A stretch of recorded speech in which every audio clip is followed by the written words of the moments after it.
কোরআন শিখতে গেলে এই গুণনা নিয়মগুলো অনেক সহজে বুঝতে হবে, কেননা পবিত্র কোরআনে 7টি গুণনা এবং এই পবিত্র কোরআনের গুণনাই হচ্ছে অনেক সৌন্দর্য তেলাওয়াত করার জন্য, তো অবশ্যই শিখতে হবে। যেরকম এখানে কলকলা, কলকলার শব্দ 5টি এবং এর উপরে সাকিন থাকে, যেরকম ডালের উপরে সাকিন, এখানে ডালের উপরে সাকিন। তো এখানে দেখেন এর জায়গায় থামতে হবে বা মিলিয়ে পড়তে হবে, এই বিষয়গুলি জানতে পারবেন। এখানে ওয়াজিব গুণনা, এখানে দেখেন কালারের সাথে কালার মিলিয়ে ওয়াজিব গুণনা কী কারণে হয় এই বিষয়গুলি জানতে পারবেন। তো অবশ্যই শুরু থেকে শেষ পর্যন্ত ভিডিওটি দেখবেন, তো ইনশাআল্লাহ সঠিকভাবে শিখে নিতে পারবেন। আউযু বিল্লাহি মিনাশ শাইতানির রাজিম, বিসমিল্লাহির রহমানির রহিম। ওয়া জবর ওয়া, আখযিহিমুর, হামজা খজর আখ, জাল জের জি, আখজি, হাজের হি, আখজিহি, মিম রপেশ মুর, আখজিহিমুর। রিবা, খাড় যাবার একালিফ টেনে পড়বেন, রজ রি, বা খাড় যাবার বা, রিবা। ওয়া কদ, এই যে দেখেন কলকলা, কলকলাটি ধাক্কা মেরে নিচে সাউন্ড আসে। এই দেখেন কলকলা 5টি অক্ষর বা শব্দ, দালের উপরে সাকিন থাকলেই এবং এই 5টা অক্ষরের উপরে সাকিন থাকলেই কলকলা হবে। দালের উপরে সাকিন, এখানে দেখেন দালের উপরে সাকিন, তার জন্য কলকলা আছে, ধাক্কা মেরে নিচে সাউন্ড আসে। ওয়া যাবার ওয়া, কদ দাল যাবার কদ, ওয়া কদ, এভাবে ধাক্কা মেরে পড়তে হবে। নু হু, পেশের পাশে অসাকিন এক আলিফ টেনে পড়বেন, নুন পেশ নু, হা অপেশ হু, নু হু। পেশের পাশে অসাকিন থাকলে এক আলিফ টেনে পড়তে হয়, তো এক আলিফ এখানে টেনে পড়বেন। আন হু, আইনটিকে মোটা করে গলা চিপে পড়বেন, আইন নুন যাবার আন, হা পেশ হু, আন হু। তো এই আইনটিকে অবশ্যই একটু গলা চিপে পড়বেন, না তো আলিফের মতো উচ্চারণ হয়ে যায়, হামজার মতো। ওয়া আকলিহিম, ওয়া যাবার ওয়া, হামজা কাব যাবার আক, আলিফকে হামজা পড়বেন। যদি আলিফের ওপর নিচে যে যাবার পেশ বা যে কোনো জিনিস আসলে আলিফকে হামজা পড়বেন। হামজা কাব যাবার আক, লাম জেলি, ওয়া আকলি, হা মিম জের হিম, ওয়া আকলিহিম। আমওয়ালান, এখানে ওয়াজিব গুণনা হয় লান, কিসের জন্য হচ্ছে দেখেন, ওয়াজিব গুণনা হচ্ছে 2টি অক্ষর বা শব্দ, এই 2টি অক্ষরের ওপরে যদি তাসদিদ থাকে তাহলে কি হবে, ওয়াজিব গুণনা হবে। যেরকম নুনের উপরে তাসদিদ, এখানে নুনের উপরে তাসদিদ, তার জন্য ওয়াজিব গুণনা হচ্ছে। হামজা মিম যাবার আম, যাবার পাশে খালি আলিফ, এক আলিফ টেনে পড়বেন, ওয়া আলিফ যাবার ওয়া, আম ওয়া, লাম নুন যাবার লান, আমওয়ালান। এভাবে রিডিং পড়তে হবে, তাহলেই সঠিকভাবে প্র্যাকটিস করতে পারবেন। নাসি, যাবার পাশে খালি আলিফ, এক আলিফ টেনে পড়বেন, নুন আলিফ যাবার না, আপনারা নুন যাবার না এই আলিফের জন্য এক আলিফ টেনে শুধু পড়বেন, আলিফকে না ধরলেও হবে। সিন যে সি, নাসি। বিল বা, যাবার পাশে খালি আলিফ, এক আলিফ টেনে পড়বেন, বা লাম জের বিল, বা আলিফ যাবার বা, বিল বা, বা যাবার বা, এভাবেও পড়তে পারেন।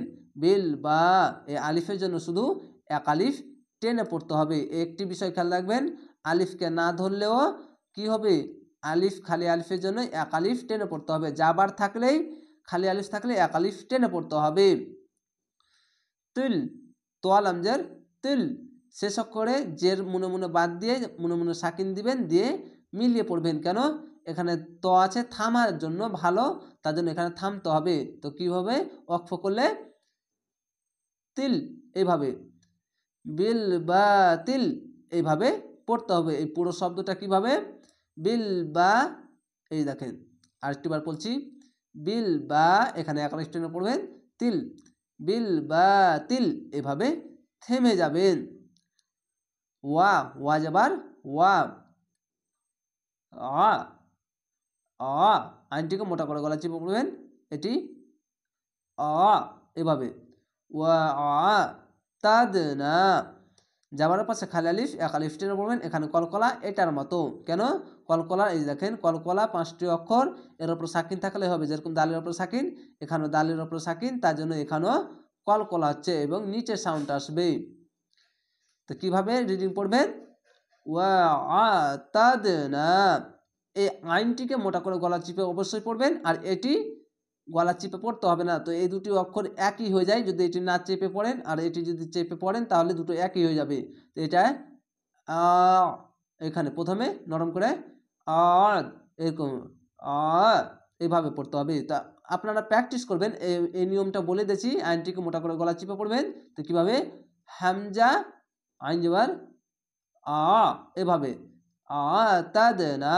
তো আশা করি আপনারা এই বিষয়টি বুঝতে পেরেছেন এবং আলিফের ওপর নিচে জের জাবার পেশ বা যে কোন জিনিস আসলে আলিফকে হামজা পড়তে হয়, তো হামজা পড়বেন।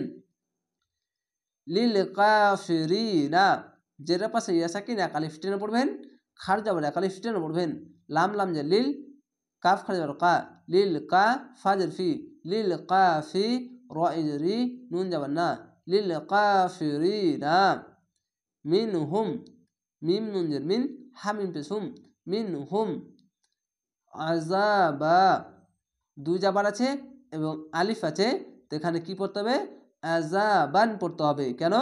দুই জাবার আছে এবং এখানে আয়াত থাকলে পারে, যেরকম এখানে আয়াত আছে তার জন্য এক আলিফ টেনে পড়তে হয়, কিন্তু এখানে দুই জাবার আছে তার জন্য বান পড়তে হবে। জাবারের পাশে খালি আলিফ এক আলিফ টেনে পড়বেন।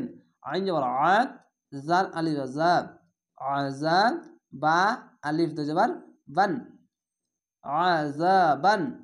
এখানেও আলিফকে না ধরলে হবে বা দো জাবার বান। আলিফের জন্য, এটা আলিফের জন্য নয়, এটা আর একটু সহজে বলতে গেলে দুই জাবার থাকলে একটি অতিরিক্ত আলিফ আসবেই, তার জন্য এই আলিফটি আসে। তো এখানে বা দো জাবার বান এভাবে পড়তে পারেন, বা আলিফ দো জাবার বান এটাও পড়তে পারেন। এই আলিফটিকে ধরার কারণ হচ্ছে নুরানি কায়দাতে আপনারা দুই জাবার থাকলে আলিফ আসেই, তার জন্য এই আলিফকে ধরে মনে রাখার জন্য পড়াই। তো আপনারাও এভাবেও পড়তে পারেন। আযাবান আলিমা, দুই জাবার আছে, একটি জাবার আলিফের সঙ্গে মিলিয়ে একটি জাবার বাদ দিয়ে এক আলিফ টেনে পড়বেন। আমি বলছি দুই জাবার থাকলে একটি জাবার আলিফের সঙ্গে মিলিয়ে বা একটি জাবার বাদ দিয়ে এক আলিফ টেনে থেমে যাবেন, এখানে আয়াত আছে তার জন্য। জেরের পাশে ইয়া সাকিন এক আলিফ টেনে পড়বেন। হামজা জাবার আ, লাম ইজলি, আলি মিম জাবার মা, আলিমা। আশা করি আপনারা এভাবে ক্লাসগুলো দেখবেন, ইনশাল্লাহ সঠিকভাবে পবিত্র কোরআন শিখে নিতে পারবেন। ভালো থাকেন, সুস্থ থাকেন। আসসালামু আলাইকুম।